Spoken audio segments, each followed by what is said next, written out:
Bismillahirrahmanirrahim. Assalamualaikum warahmatullahi wabarakatuh. Innal hamdalillah nahmaduhu wa nasta'inuhu wa nastaghfir wa na'udzu billahi min sururi anfusina wa min sayyiati a'malina. May yahdihillahu fala mudhillalah wa may yudlilhu fala hadiyalah. Asyhadu an la ilaha illallah wa asyhadu anna Muhammadan abduhu wa rasuluh la nabiyya ba'da amma ba'du. Alhamdulillah wa syukurillah, bersyukur kita kepada Allah Subhanahu wa ta'ala yang telah memberikan kita nikmat, karunia serta hidayahnya sehingga pada hari ini kita masih dapat menjalankan aktivitas kita dan semoga kita selalu diridhai oleh Allah Subhanahu wa ta'ala.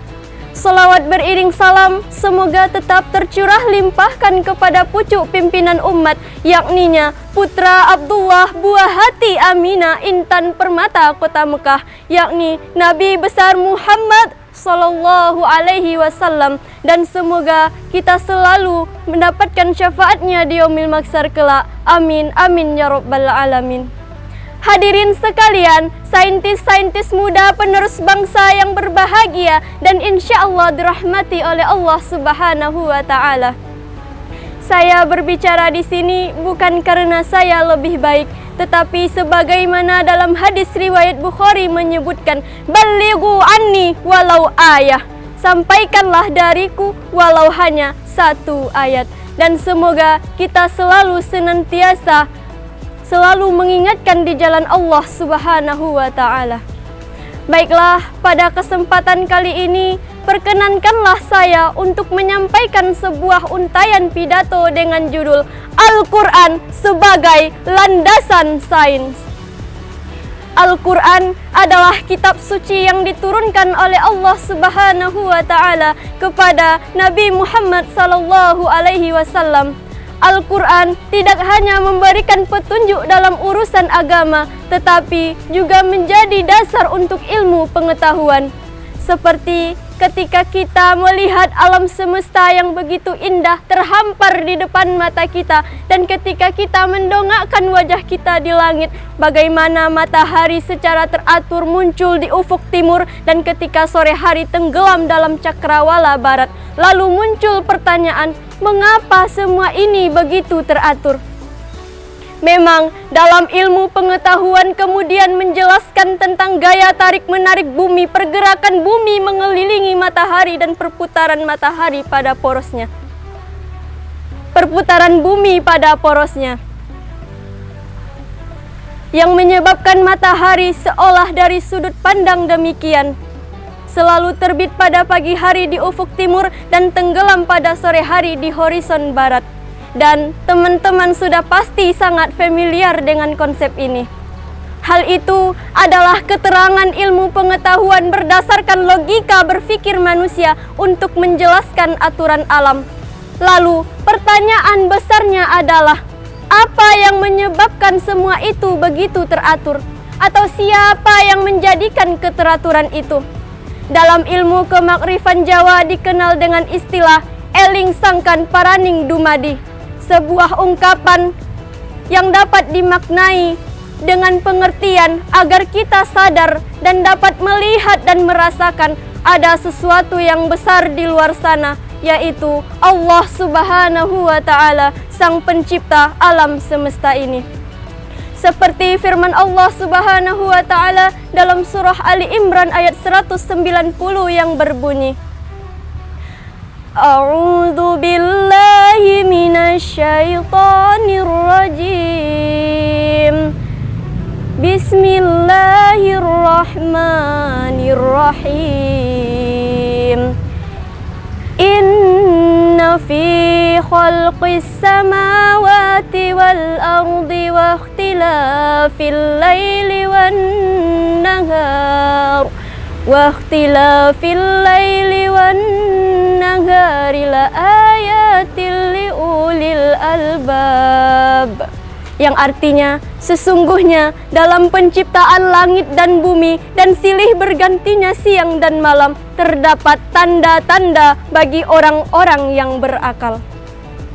Hadirin sekalian, saintis-saintis muda penerus bangsa yang berbahagia dan insya Allah dirahmati oleh Allah Subhanahu wa Ta'ala. Albert Einstein, seorang ilmuwan terbesar abad ke-20, menyatakan, "A religion without science is lame and science without religion is blind." Agama tanpa ilmu adalah pincang dan ilmu tanpa agama adalah buta. Kalimat ini mengungkapkan bahwa agama tidak hanya mendorong studi ilmiah, tetapi juga menjadikan riset ilmiah yang konklusif dan tepat guna. Karena didukung oleh kebenaran yang diungkapkan melalui agama. Alasannya adalah karena agama merupakan sumber tunggal yang menjadikan jawaban pasti dan akurat. Setiap agama di dunia ini memiliki kitab suci. Orang Hindu memiliki kitab yang namanya Weda, orang Buddha punya yang namanya Tripitaka agama, orang Kristen dan Katolik memiliki Alkitab, dan kita orang Islam mempunyai Al-Quran. 1,5 abad tahun yang lalu, Al-Quran telah menyuruh kita untuk membaca. Iqra, bacalah. Dan perintah membaca adalah kata pertama dari wahyu pertama yang diterima oleh Nabi Muhammad SAW. Kata ini sedemikian pentingnya sehingga diulang 2 kali dalam rangkaian wahyu pertama. Bacalah Al-Quran supaya hidup teratur, bacalah alam supaya lahir karya-karya luhur, dan baca diri kita agar hidup tidak takabur. Hadirin sekalian, saintis-saintis muda penerus bangsa yang berbahagia dan insya Allah dirahmati oleh Allah Subhanahu wa Ta'ala. Rapuhnya dunia sains juga terlihat dalam sejarah. Ketika tentara Mongol menghancurkan kota Baghdad, perpustakaan dimusnahkan, observatorium astronomi diremukkan, penguasa dan ilmuwan dibantai, umat memalingkan pandangannya ke arah lain. Ajaran tasawuf mendapatkan peringkat besar dan mereka menjauhkan diri dari keduniaan. Mengapa hal ini terjadi? Karena sains dan teknologi tidak dinikmati masyarakat. Coba kita bandingkan dengan kehancuran Jerman pada Perang Dunia Kedua. Karena sains dan teknologi sudah merakyat, bangsa Jerman cepat sekali bangkit kembali sebagai kekuatan dunia yang tidak dapat diabaikan. Lalu timbul pertanyaan, bagaimanakah dinamika keilmuan umat Islam saat ini? Data Badan Penelitian Internasional menyatakan Israel yang notabene Yahudi dalam 1 juta penduduk memiliki 1.600 pakar pengetahuan. Amerika yang notabene Nasrani dalam 1 juta penduduk memiliki 160 pakar pengetahuan. Sedangkan kita Indonesia yang notabene mayoritas muslim terbesar di dunia, dalam 65 pakar hanya 6 orang yang muslimnya. Maka oleh karena itu, dalam bidang sains dan teknologi kita masih sangat jauh tertinggal oleh bangsa-bangsa lain.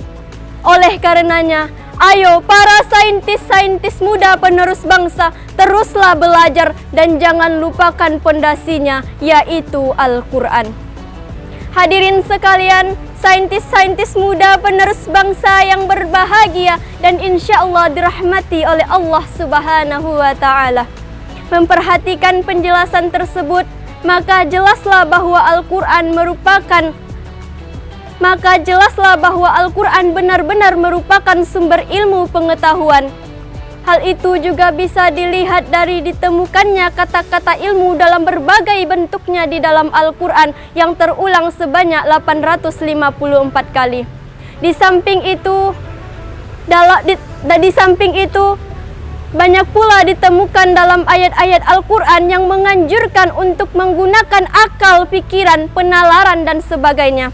Untuk itu, tiada yang lebih baik dituntut dalam suatu kitab agama menyangkut bidang ilmu, kecuali anjuran untuk berpikir, serta tidak menetapkan suatu ketetapan yang membatasinya untuk menambah pengetahuan selama dan di mana saja ia kehendaki. Selanjutnya, disebutkan pula dalam kitab Ihya Ulumuddin karangan Imam Ghazali menjelaskan ilmu yang bermanfaat adalah ilmu yang membuat kita semakin mendekatkan diri dan memantapkan iman kita kepada Allah Subhanahu wa Ta'ala. Baiklah, mungkin hanya itu yang dapat saya sampaikan. Lebih dan kurangnya saya mohon maaf. Mudah-mudahan apa yang saya sampaikan bisa bermanfaat bagi kita semua, terutama bagi diri saya sendiri. Akhirul kalam, syukron kasiron. Wassalamualaikum warahmatullahi wabarakatuh.